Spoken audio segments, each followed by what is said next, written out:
भगवान की तरफ वो उन्मुख हो जाता है। ये भगवान की करीब माया की तरफ उन्मुख हो जाता है, माया की तरफ फेर लेते हूँ। तो माया कहते हैं तुम मुझे क्या भोग करोगे, है माया तब उसको क्या करते हैं, उसे पकड़ लेती है। तो माया उसको कहते हैं पकड़ करके क्या करती है ना, 2 देह उसको दे देती है पहले, जिसके कहा जाता है आवरण आत्मिका वृत्ति। मैंने कहा क्या बताया, आवरण आत्मिका कवर कर देते हैं। अर्थात जीव जो शुद्ध जो जीवात्मा है वास्तव रूप में माया को स्पर्श नहीं कर सकते, क्यों, जीव चेतन होने के नाते और भगवान के अंश होने के नाते है, जीव अंश अविनाशी, तुलसीदास जी कहते हैं ना। इसलिए माया क्या करते हैं, उसके ऊपर से एक कवर लगा देते हैं। जैसे एक बिल्ली को क्या करते हैं आप, बिल्ली उधर घूम रही है तो आप बिल्ली को क्या करोगे, जैसे एक टोकरी लेकर के उसको ढक दो, तो वो बिल्ली क्या करता है, टोकरी के अंदर में वो चुपचाप बैठा रहता है। ठीक उसी प्रकार ये जो शुद्ध जीवात्मा जो है उसी प्रकार वही पड़ा रहता है। आसन इसके बाद उसको माया क्या करते, एक कवर दे दिया, दूसरी फिर पहले कवर क्या दिया, सूक्ष्म शरीर कहा, मन बुद्धि अहंकार चित्त। इसके बाद क्या देते हैं ना, वो स्थूल शरीर दे दिया। ये हमारे स्थूल शरीर चक्षु कर्ण नासिका जिह्वा त्वचा वाक् पाद पानी पाई पस्त, ये एकादश इंद्रिय, ये स्थूल शरीर दे दिया। और ये स्थूल शरीर दे करके अच्छी तरफ से हमें क्या कर दिया, पैकिंग कर दिया। जैसे कोई वस्तु के पार्सल करने के लिए क्या करा जाता है, पैक करना पड़ता है। पैकिंग के दाम ज्यादा होता है ना। सामान इतना देते हैं कि पैकिंग भी बड़ा करके दिखाया, जैसे वो अभी देखा ना वो बक्स इतना बड़ा है वो ध्यान है। तो उसी प्रकार ये स्थूल शरीर का हो गया, अंदर क्या क्या सूक्ष्म शरीर, इसके अंदर में कौन सा रहता है, आत्म शरीर। ये पैकिंग करके ये भी शांति नहीं हुई माया देवी, फिर 3 रस्सी के द्वारा अच्छी तरह से उसको बांध दिया, सत्व रजत तम गुण। ये भी नहीं हुआ, फिर उसको क्या कर दिया, अहंकार पैदा कर दिया है। क्या अहंकार दिया, मैं स्त्री हूँ, मैं पुरुष हूँ, मैं विद्वान हूँ, मैं मूर्ख हूँ, पंडित हूँ, मैं ज्ञानी हूँ, मैं धनी, ये सारे क्या है, सब अहंकार मात्र है। मैं गरीब हूँ, एक प्रकार की अहंकार है। मैं मूर्ख हूँ, ये भी अहंकार है। मैं पंडित हूँ, ये भी अहंकार है। आ जाते कि नहीं। तो फिर माया की एक ये जो कहा जाता है कि आवरण आत्मिका वृत्ति है। इसके बाद फिर दूसरी क्या दिया माया के, मैंने कहा माया का दूसरी क्या है, विक्षेप आत्मिका। विक्षेप मीन्स टू थ्रो, फेंक दिया है। कहाँ फेंक दिया, इस माइक जगत में आ गया, जीव को। अभी हम लोग माया जगत में घूम रहे हैं, अभी चित्त शरीर का भी परिचय नहीं है। आप कौन है, परिचय देगा, मैं स्त्री हूँ, मैं पुरुष हूँ, मैं फलाना व्यक्ति हूँ, किंतु वास्तव जो आप जो शुद्ध जीवात्मा जो है, जीव है, वो आपके परिचय अभी तक नहीं आ है। ये हमारी क्या है, हमारे चित्त रूपी दर्पण में ये समस्त अहंकार आदि पड़ा हुआ है।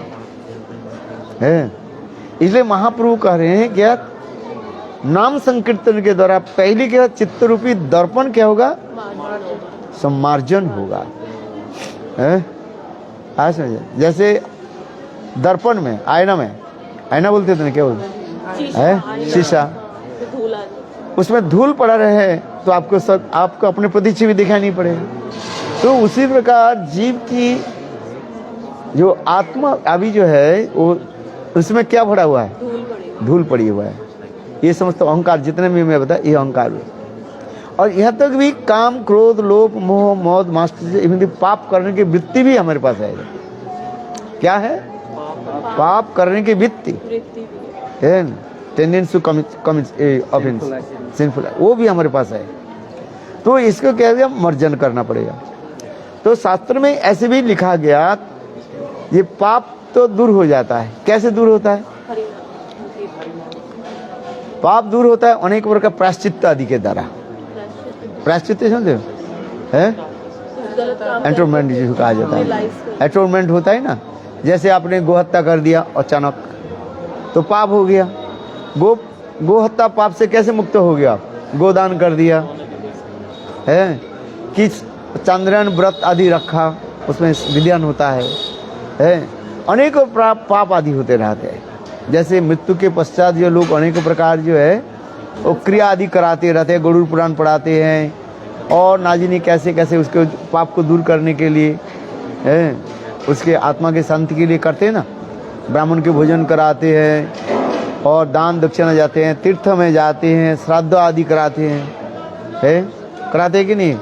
ये है उसके पाप नष्ट करने के लिए कहा करा जाता है। जीवित अवस्था में तो कुछ तो किया ही नहीं, अमृत अवस्था में करते जा रहे हैं। वो कौन, चलो शास्त्र में भी ऐसे लिखा गया है, होता है किंतु से पूर्णता नहीं होता है। अरे जीवित अवस्था में करो, दान पुण्य आदि करो, तीर्थ आदि स्थान में जाओ, उसमें कहा गया। पहले लोग तो जीवित अवस्था में भी पिंडदान आदि करते थे, किंतु भारतीय संविधान के अनुसार वो जीवित अवस्था में पिंडदान वो माने क्या बोले, संविधान के जो है वो निषेध होता है, अपराध दंडनीय हो जाता है। चलो जैसी भी हो,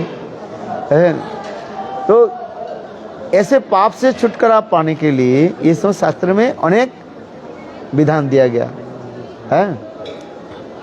किंतु कहते हैं इसलिए इसके संदर्भ में कह रहा था ये पाप तो दूर हो जाता है, किंतु पाप करने की जो वृत्ति जो है वो नष्ट नहीं होता है। फिर पाप कर लेते हैं। एक पाप नष्ट हो गया, जैसे आपने दान पुण्य आदि किया, तीर्थ आदि में गए, गंगा आदि नदी में स्नान आदि किया है, तो उससे क्या हो जाता है? पाप नष्ट हो जाता है। किंतु वृत्ति नष्ट नहीं होता है, जिसे कहता है हस्ती स्नान कहा जाता है। हस्ती स्नान समझते हो? हाथी भी नदी में स्नान कर लेते हैं और फिर स्नान करके अपने शरीर को अच्छे से धो लेते हैं, फिर ऊपर आकर के धूल सूंड से दराज धूल को ले लेते हैं फुर करके सारे शरीर को।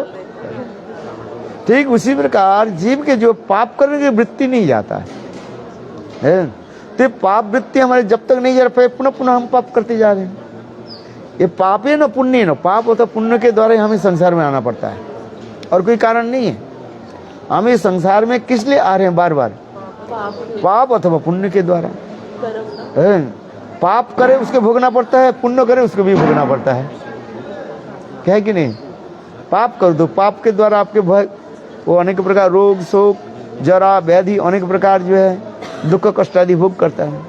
पुण्य आदि कर दो, पुण्य के भोगने के लिए अब ये फिर आना पड़ता है, धन संपत्ति प्राप्ति हो जाता है अनेक। इसलिए पाप और पुण्य दोनों ही भोगात्मक कहा गया है कि नहीं? अच्छा, इसके संदर्भ में मैंने कहा था श्रीमद् भागवत में अजामिल उपाख्यान के द्वारा सुखदेव गोस्वामी परीक्षित महाराज की कथा सुना रहे हैं। ये पाप की वृत्ति हमारे कैसे नष्ट हो है? ये पाप की वृत्ति नष्ट होगा एकमात्र जो है भगवत नाम के द्वारा। तो उसको उदाहरण दे रहे हैं, ये जिस प्रकार बांस के झाड़ होता है, बत्रीन जो क्या बोले घास होता है ना, मुंजा घास होता है, वो मुझे स्टार्ट हो गई, वो खड़े हैं आपका वेट कर रहे हैं। अच्छा चलते हैं। हाँ, ये जो पाप के जो है ये क्या बोले, वो मुंजा घास के मैं उदाहरण दिया था। वो गर्मी के समय के सूख जाता है, आग लगा दो वो क्या हो जाता है? जल जाता है। फिर बरसात आने से क्या हो जाता है? फिर दोबारा पुनः जो है वो जंगल हो जाता है कि नहीं है? किंतु देखो यदि उस घास के जड़ के सदी मिट्टी के जड़ यदि हम उखाड़ कर फेंक दिया जाए है, वो आएगा नहीं। वेट कर रहे हैं तो आप है। ये जड़ के उखाड़ने के तात्पर्य क्या है? भगवत नाम के द्वारा, और से जड़ उखड़ेगा नहीं। बोलो जड़, बोलो वृंदावन, अभी चलते हैं उधर।